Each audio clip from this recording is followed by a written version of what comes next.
Welcome to our channel advocate Himanshu Tiwari.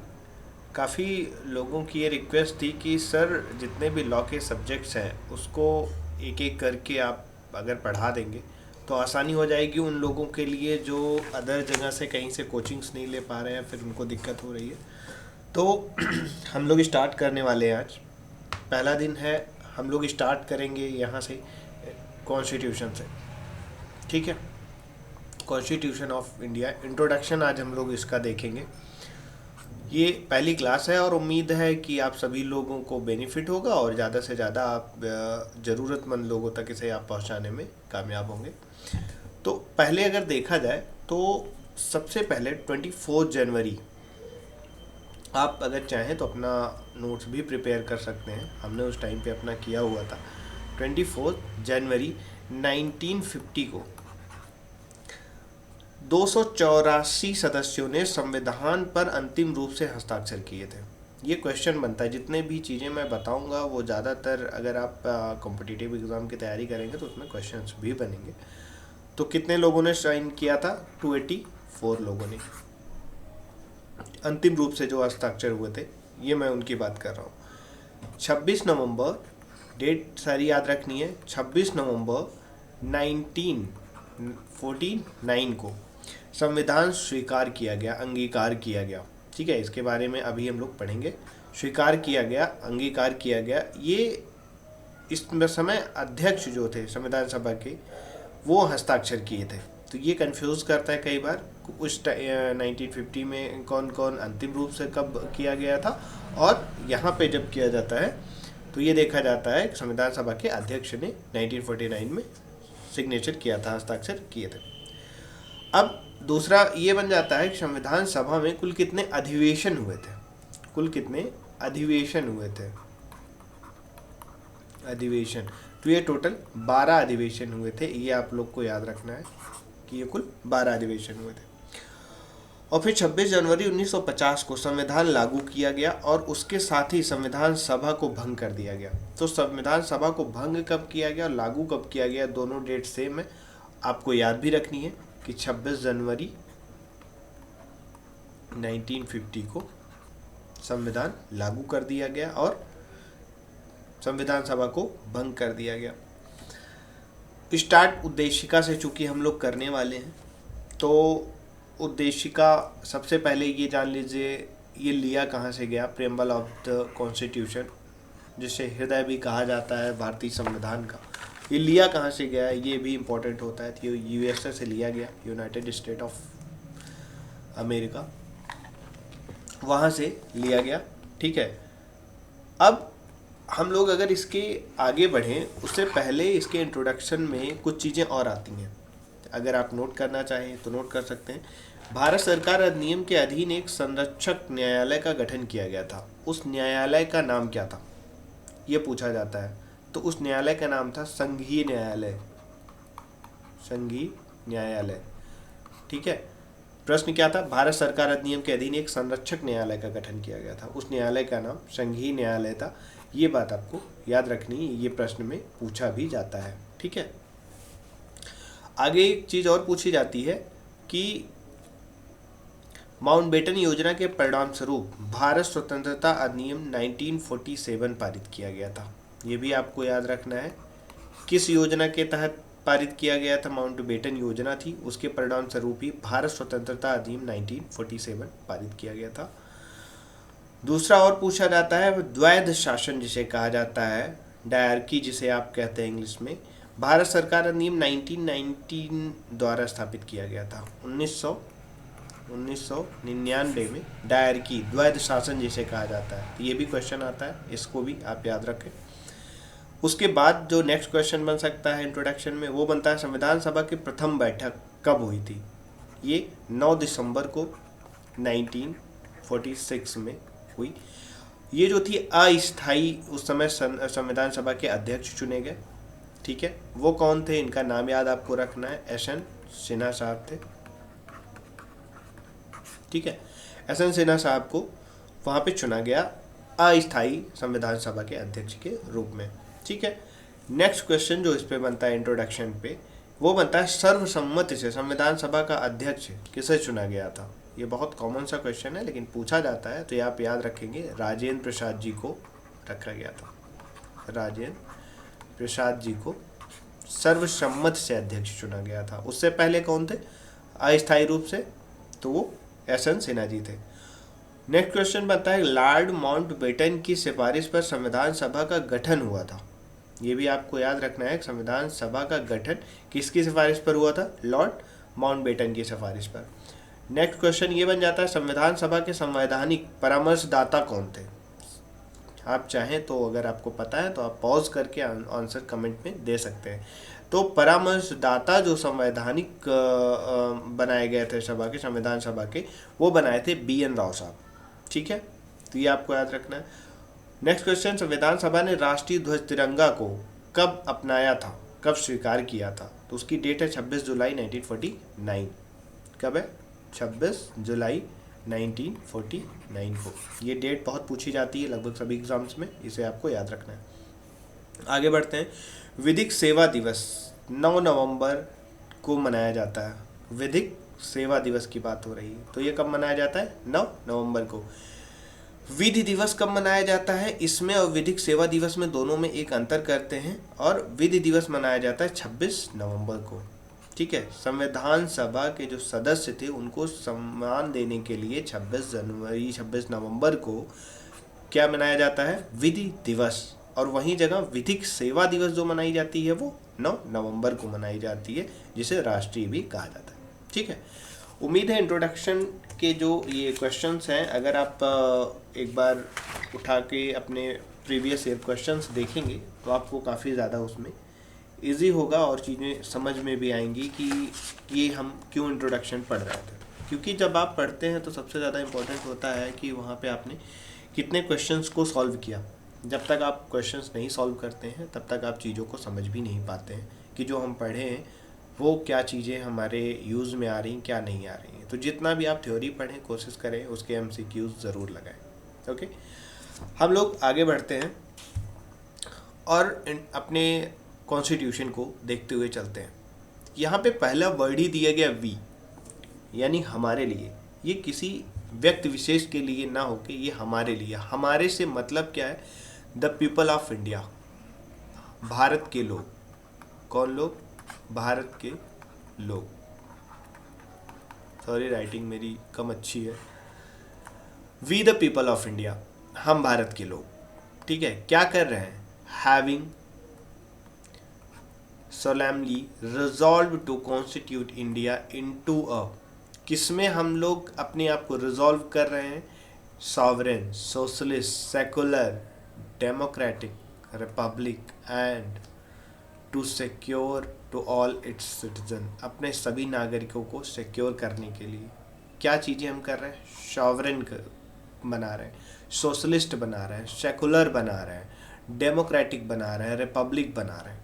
ठीक है, इसका एक एक का अलग अलग मतलब है, जिसे हम किसी नेक्स्ट क्लास में थोड़ा विस्तार से समझेंगे, क्योंकि ये कई बार मेंस में भी लिखने के लिए आता है और प्री में तो आता ही आता है। तो प्री में सबसे ज़्यादा इंपॉर्टेंट होता है कि एक आप पहले तो इसका सीक्वेंस याद रखेंगे कि sovereign, socialist, secular, democratic, Republic. ठीक है, तो आप इस ऐसे डायरेक्ट याद कर रखते हैं कि 3 टाइम्स होता है, एस से आएगा, यानी सॉवरेन, सोशलिस्ट, सेकुलर आएगा, और डेमोक्रेटिक, रिपब्लिक। तो इसमें आप कंफ्यूज नहीं होंगे। ठीक है, ये आप अगर याद करना चाहे तो याद कर लें, वैसे भारी नहीं है। Sovereign, socialist, secular, democratic, Republic आप कंटिन्यूसली भी याद कर सकते हैं। ठीक है, अब इन सभी के लिए जस्टिस की बात की गई, किसके लिए, with the people of India, Bharat के लोगों के लिए। क्या जस्टिस किस चीज़ के regarding, social, economic and political, सभी को इससे जस्टिस मिल सके, सोशली, इकोनॉमिकली और पॉलिटिकली।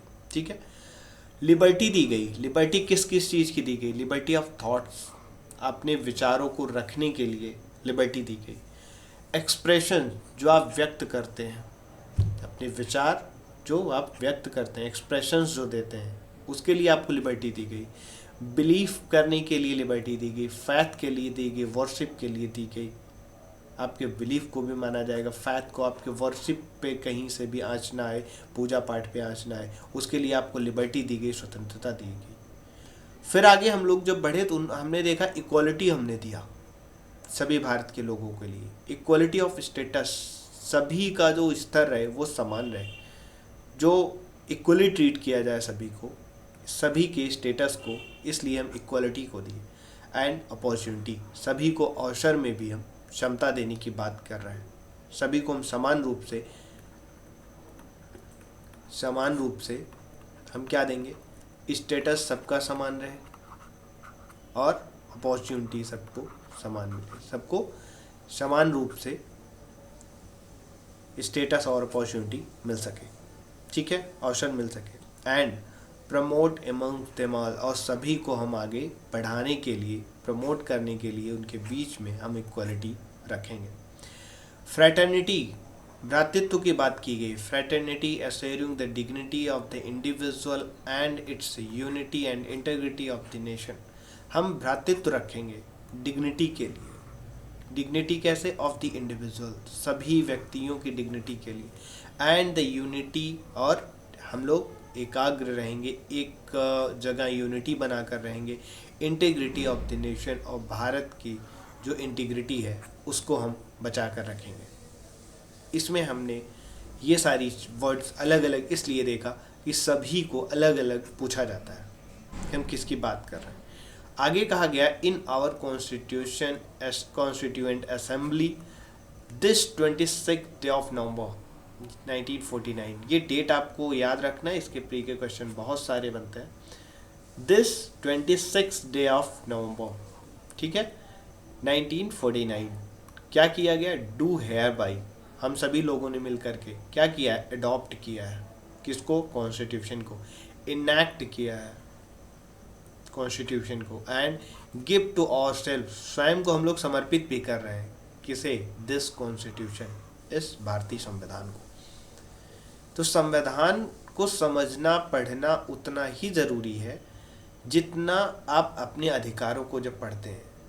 वास्तविक रूप में जब आप संविधान पढ़ने बैठते हैं तो अगर आप ये मान के देख लेंगे, अगर ध्यान से पढ़ लेंगे प्रियम्बल को, तो आपको संविधान का हर कोना निकल के चला आएगा। जैसे आप अगर क्वेश्चन करना चाहें तो जस्टिस की बात भी कॉन्स्टिट्यूशन में की गई, ठीक है, इक्वली जस्टिस की, सोशल की भी बात की, इकोनॉमी, अलग अलग पार्ट्स में इसको बांटा गया। लिबर्टी, इक्वलिटी, ये सारे तो आपके फंडामेंटल राइट से ही कवर हो जाते हैं,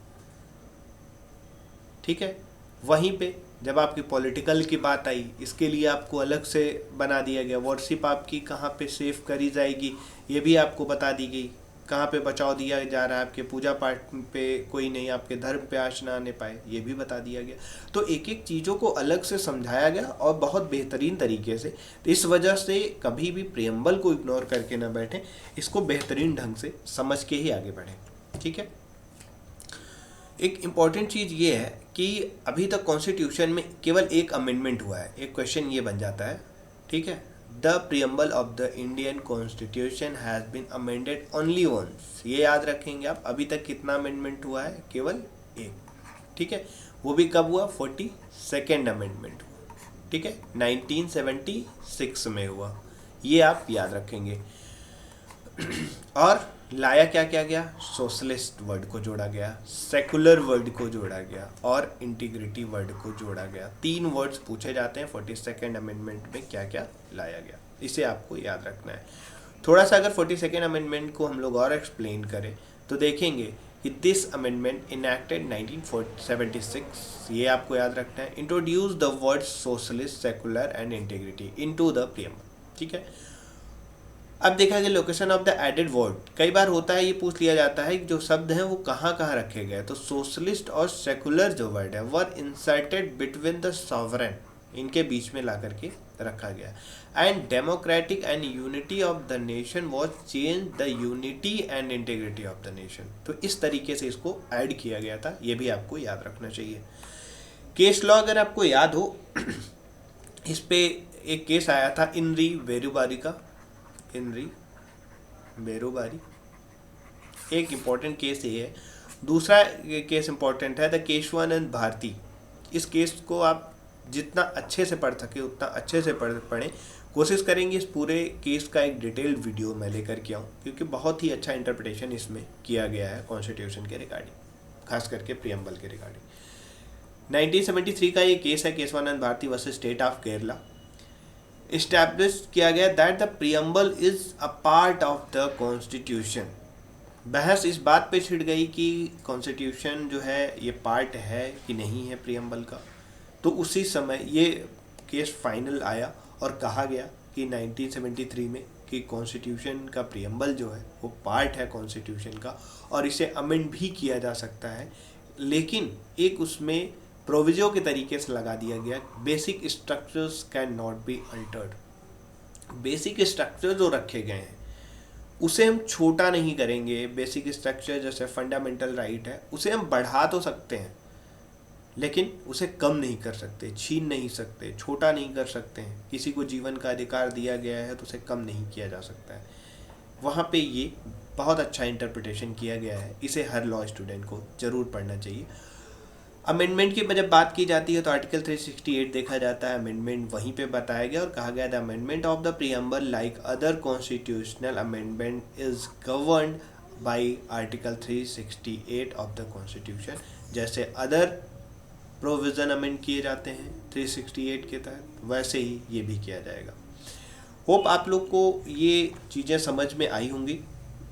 ये इंट्रोडक्शन क्लास थी और जो आप लोग के दिमाग में हो आप क्वेश्चन कर सकते हैं। और मेरी ये आप सभी से रिक्वेस्ट है कि आप लोग जब भी पढ़ें, एक बार अगर आप हिंदी मीडियम से हैं तो जैसे घटना चक्र हो गई, अगर इंग्लिश मीडियम से हैं तो आप जो भी सॉल्व कर रहे हैं, जो भी बुक्स कई आती हैं, त्रिपाठी की आती है और एक जो हम लोगों ने सॉल्व किया था उस टाइम पे क्रिमिनल की अलग से आती थी, तो वो आप देख सकते हैं।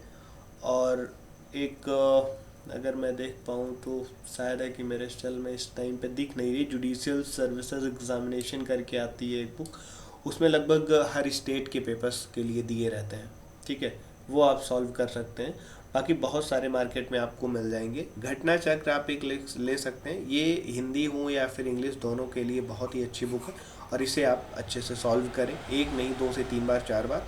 और अगर आप चाहें तो कंटिन्यूअसली मैं सॉल्व करवाता चल रहा हूं और जो आपके क्वेश्चन फंसते हैं उसे आप मुझे कमेंट बॉक्स में पूछ भी सकते हैं। ये आप सभी के लिए एक फ्री ऑफ कॉस्ट वीडियो बनाई जा रही है, उम्मीद है आप लोग को पसंद भी आएगी। थैंक यू सो मच, मिलते हैं नेक्स्ट वीडियो में।